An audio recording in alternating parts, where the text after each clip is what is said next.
Latihan soal P3K Perawat, kami mendoakan bagi subscribe, like, komentar dan share lulus P3K Perawat, episode 11.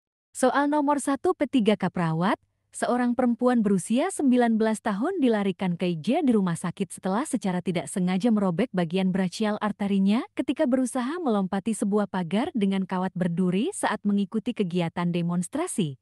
Apakah cara yang tepat dan cepat dilakukan oleh perawat untuk menghentikan perdarahan pada pasien tersebut? A. Pemakaian hemostat klem. B. Memberikan terapi platelet agent. C. Memberikan tekanan langsung pada luka. D. Memasang tourniquet pada bagian distal luka. E. Memasang tourniquet pada bagian proksimal dari sisi luka. Jawaban C. Memberikan tekanan langsung pada luka. Pembahasan. Berdasarkan kasus di atas, luka perdarahan dapat diatasi dengan memberikan tekanan langsung pada luka, sehingga lebih efektif untuk menghentikan perdarahan luka secara cepat. Soal nomor 2 P3K Perawat, seorang laki-laki berusia 56 tahun dibawa ke IGD dengan keluhan pusing dan palpitasi yang dirasakan dari waktu ke waktu. Perawat melakukan perekaman EKG dengan hasil irama teratur, frekuensi nadi 220 kali menit, gelombang panjang sulit dilihat dan kecil-kecil, peer interval memendek dan gelombang QRS normal. Apakah kesimpulan hasil perekaman EKG pada pasien tersebut? A. Sinus rest. B. Atrial flutter. C. Atrial fibrilasi. D. Sinus takikardi. E. Supraventricular takikardi. Jawaban E. Supraventricular takikardi. Pembahasan berdasarkan hasil perekaman EKG di atas. Gambaran EKG mengarah kepada ciri-ciri supraventricular takikardi dengan ciri-ciri gel. Panjang tidak bisa dinilai atau kecil-kecil, peer interval memendek dan gel. QRS biasanya normal. Sinus takikardi ciri-cirinya semua gelombang panjang, QRS dan interval PR teratur serta frekuensi nadi tidak lebih dari 150 kali menit.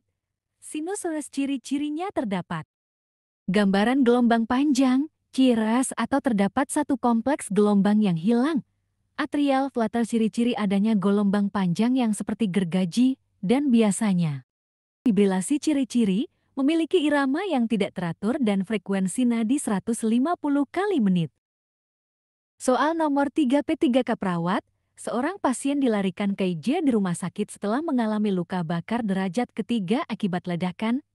Pasien mengalami luka bakar lebih kurang pada 40% bagian tubuhnya, diketahui BB 75 kg. Berapakah kebutuhan cairan pasien tersebut untuk 24 jam pertama? A. 8 liter. B. 10 liter. C. 12 liter. D. 16 liter. E. 20 liter. Jawaban C. 12 liter. Pembahasan. Total resusitasi cairan selama 24 jam pertama menurut formula Parkland-Baxter 4 ml kg 6 BP XTB ESA 4 kali 75 kg 6 40% 1200 ml 12 liter. Soal nomor 4 P3K Perawat. Nai. Tinggi berusia 24 tahun mengalami kecelakaan lalu lintas dibawa ke IG di rumah sakit. Berdasarkan hasil pengkajian tampak luka robek pada dahi dan pipi Nai. Adanya perdarahan pada hidung dan mulut Nai. Serta adanya luka lebam pada lengan dan bahu kanan Nai. Pasien dating dengan penurunan kesadaran dan terdengar adanya suara nafas gurgling. Apakah tindakan utama yang tepat dilakukan perawat? A. Pemasangan OPA. B. Pemasangan ANPA. C. Pemberian oksigen. D. Melakukan suction. E. Memasang neck collar. Jawaban E.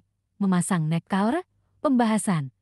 Berdasarkan kasus di atas, mengalami kecelakaan lalu lintas tampak adanya kemungkinan Nai. Mengalami trauma cervicalis karena tampak terdapat trauma capitis. Ciri-ciri trauma capitis pada kasus tersebut yaitu adanya perdarahan pada hidung dan mulut Nai. Dan terdapat multiple trauma. Berdasarkan prinsip ABCD pada pasien trauma, hal pertama yang kita lakukan adalah memasang neck collar RW, sehingga cervical bisa diimobilisasi untuk mencegah terjadinya perburukan pada kondisi pasien.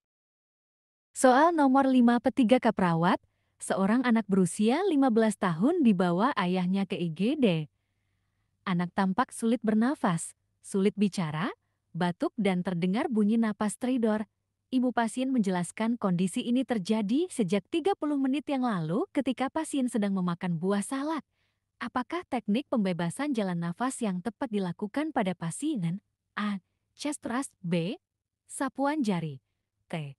Sniffing position. D. Heimlich maneuver. E. Anjurkan pasien untuk muntah. Jawaban D. Heimlich maneuver. Pembahasan. Berdasarkan kasus di atas, pasien mengalami sumbatan jalan nafas total.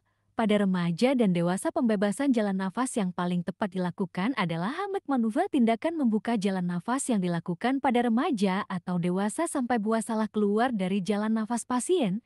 Tindakan sapuan jari dilakukan apabila sumbatan jalan nafas terlihat. Chest thrust dilakukan untuk membuka jalan nafas pada ibu hamil atau pasien dengan obesitas. Sniffing position merupakan teknik membuka jalan nafas yang dilakukan pada bayi. Dan tidak dianjurkan pasien untuk muntah karena tekanan yang keras dapat menyebabkan sumbatan jalan nafas menjadi lebih dalam dan dengan gesekan yang terjadi bisa menyebabkan kerusakan pada jalan nafas yang dilalui. Soal nomor 6 P3K perawat, seorang perempuan berusia 36 tahun dibawa ke IGD.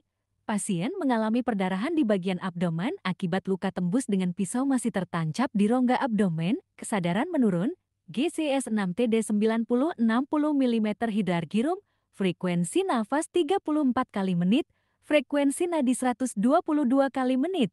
Pasien tersebut mengalami syok hemoragik. Apakah implementasi prioritas pada kasus tersebut? A. Mempertahankan tirah baring. B. Memasang infus 2 jalur dengan cepat. C. Mencabut pisau dan menutup lukanya. D. Mempertahankan pisau tetap pada tempatnya. A. Merujuk ke rumah sakit terdekat untuk dioperasi dan transfus darah. Jawaban B. Memasang infus 2 jalur dengan cepat. Pembahasan. Klien mengalami syok hemoragik. Ini dapat dilihat dari adanya pisau yang masih tertancap pada perut pasien dan mengalami perdarahan. TD menurun, namun frekuensi nadi meningkat. Syok hemoragik disebut syok hipovolemik yang diartikan sebagai ketidaknormalan dari sistem peredaran darah yang mengakibatkan perfusi organ dan oksigenasi jaringan yang tidak adekuat akibat dari kehilangan akut volume darah. Untuk tata laksana yang pertama kali dilakukan di IGD, sesuai dengan penata laksanaan syok, termasuk pemasangan 2 buah keempat lain, pemberian cairan infus kristaloid maupun koloid, pemasangan kateter, sampai dengan parameter klinisnya stabil seperti akral hangat, saturasi oksigen 85%, nadi mencapai 100 kali menit, dan tekanan darah mulai naik, produksi urin 0,5 kg/b atau jam. Soal nomor 7 P3K perawat, seorang perawat pulang dari dinas pagi, mendapati korban kecelakaan angkutan umum dengan 5 orang korban, 1 orang laki-laki umur 40 tahun dengan fraktur terbuka pada ekstremitas, seorang perempuan hamil 8 bulan mengalami trauma abdomen dengan perdarahan pervagina, 1 orang wanita 17 tahun dengan kondisi tidak sadar, seorang anak laki-laki 5 tahun menangis histeris, dan seorang wanita 80 tahun dengan trauma pada kepala. A. Meminta bantuan. B. Melakukan triage sebelum menolong. C. Memindahkan korban ke tempat aman. D. Menolong ibu hamil yang mengalami perdarahan. E. Menolong wanita 80 tahun dengan trauma kepala. Jawaban B. Melakukan triage sebelum menolong. Pembahasan berdasarkan kasus di atas. Prioritas yang dilakukan pertama oleh perawat adalah melakukan asesmen awal dan pertolongan pertama pada kasus darurat seperti kecelakaan lalu lintas. Istilah ini dinamakan triage yang merupakan sebuah sistem yang dapat memudahkan petugas kecatan dalam melakukan tindakan yang dibutuhkan dalam situasi gawat darurat. Sekian dan terima kasih. Sukses seleksi PPPK Perawat. Jangan lupa subscribe, like, share dan komentar ya.